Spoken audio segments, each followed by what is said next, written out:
Yo, what's up? This is Bonso back at it again with another VOB Vlogs at samahan nyo ako na ilibot kayo dito sa ating hometown, San Quintin, Pangasinan. This was taken May 16 ng gabi, right after the parada. At ito yung mga rides o makikita natin dito sa ating palengke tuwing gabi. Kasama ko nga pala dito yung aking uniko iho. Pagka may narinig kayong bata, siya yun. Meron ditong tren, si Thomas and Friends. Yan. Nakalagay ito sa tapat ng San Quintin High School. Meron ditong mga playgrounds na tinayo para sa mga bata, mga slides, may mga kasamang bola, tsaka yung mga ibang pang makikita natin dito. So walang daan dyan, hindi makadaan yung ating mga tricycle noon. Ngayon, liibot tayo dito sa may shortcut, no? Yan. Sobrang kitid na hindi na ako kasya, hindi na kami kasya. Ayun. Ito yung isa sa rides ng ating Town Fiesta, yung kanilang swing. Para nakikita nyo sa Enchanted Kingdom, swing, ganyan siya. Medyo nakakatakot pero nakaka-enjoy naman yan at rides din ito ulit. Ayan, may mga shoot, baril-baril. Ayan, meron ding basketball, no? Ayan.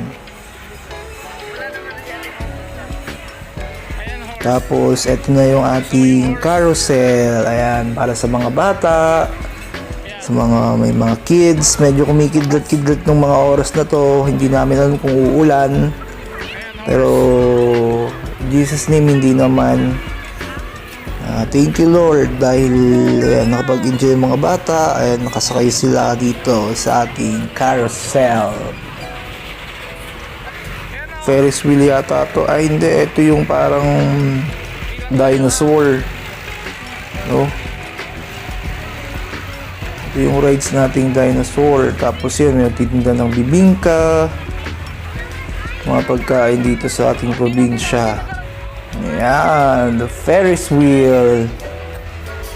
Sa mga sakayan din dito sa ating home. Tapos ito na yung papunta ng ating municipal hall. Samot-saring benta, yung ating mga ka-aliens na nag-ikot-ikot para mamasyal din sa ating hometown. Ito na yung papunta ng Municipal Hall. Ayun yung sa may gilid ng plaza. Mga samot-saring paninda. Ayan, street food, kwek-kwek, fishball. Ayun, no?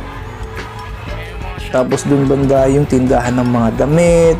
Yan, kompleto yan. May mga nagtitinda pa nga dyan ng base, cortina, ukay. Ito na yung ating loob ng Municipal Town Plaza. At during that time, at that night is coronation night ng Little Binibining San Quintin. Ayan. So, saktong-sakto kasi kasama pa natin yung anak natin dito at makikita yung mga ganyan. Ito yung ating municipal hall.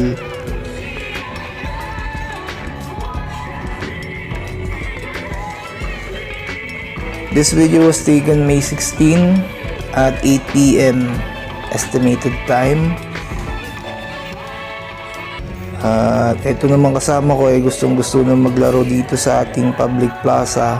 Ayan, may mga nagtitinda rin dito ng mga kwintas, abubot, bracelets, yan, stickers, yan, mga kwintas.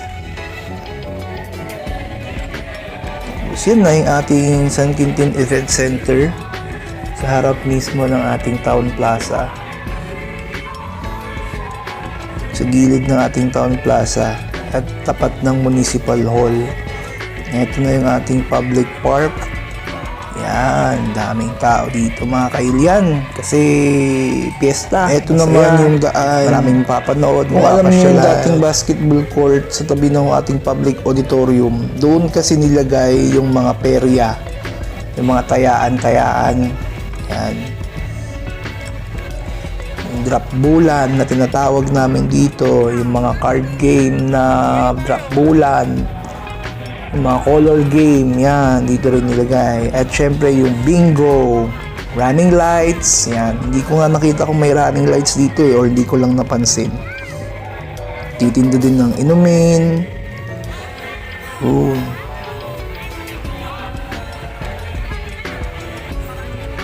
Ayan na yung ating peryahan. Ayan. Ito naman yung ating bingo. So, hindi ko napansin kung merong running light doon sa gilid. Hindi ko na kasi na-check. At yan, sa may gawing dulo ng bingo, ayan na yung ating food plaza. Sa may likod or gilid ng ating public auditorium. Mga inihaw, mga prito, rice meal, pizza, goto, milk tea, yan, kompleto yan. Burger, fries, and manok. Anything you want, it's meron na dito sa ating food plaza. Ito na yung papunta ng ating simbahan sa may gate ng auditorium natin before. Yung ating St. Pascal Bailon Parish Church. Ayan, tuwing December dito din ginaganap yung ating annual food bazaar. No, medyo konti ngayon kasi karamihan na nasa loob na ng food plaza kung saan tayo galing kanina, kung saan may mga manok. Ayan. Tapat to ng ating St. Pascal Bailon Parish Church, ng ating simbahan. Siyang dahilan naman ng ating pista dito sa ating bayan dahil kay Patron San Pascual Bailon. May barbecues, inihaw, prito, balot, mais. Ayan. Tapos ito naman yung ating palengke sa labas kung saan may nagtitinda ng mga laruan, damit, ukay, sapatos, at kung ano-ano pang gamit sa ating bahay. At syempre dahil kasama natin ang aking anak, bumili na rin kami ng laruan niya. Siyempre hindi may iwasan, bata naman, tsaka minsan lang naman pista dito sa atin. Kaya ayun. Paglabas naman, eto naman yung mga makikita, ganun pa rin. Mga tindahan pa rin ng mga gamit. Ayan mga pinggan. Yun yung mga gustong gusto ko. Bumibili ng mga gamit sa bahay. Mga ukay, yan. Mga damit. May ukay, may bago. Tapos medyo nagbago na rin ng konti ang ating bayan. May mga establishment na rin dito sa gilid ating bayan. And makikita nyo dito, yan, sa gawing kanan, ang 244 Tavern. Shout out 244 Tavern. Ayun At that time, May 16, merong tumugtog na banda dito. Ayan, live band. That's it, Kailians. Itong video na to ay para sa ating mga kailian, mga kababayan dito sa ating bayan na nasa malalayong lugar o nasa ibayong dagat na hindi nakauwi, o hindi nakapunta dito sa ating annual town fiesta. And para na rin sa ating mga kababayan na makita ang ating town fiesta. Support Quintinian Vloggers by liking this video, comment down below, and subscribe. Support Quintinian Vloggers. Thank you, Kailians.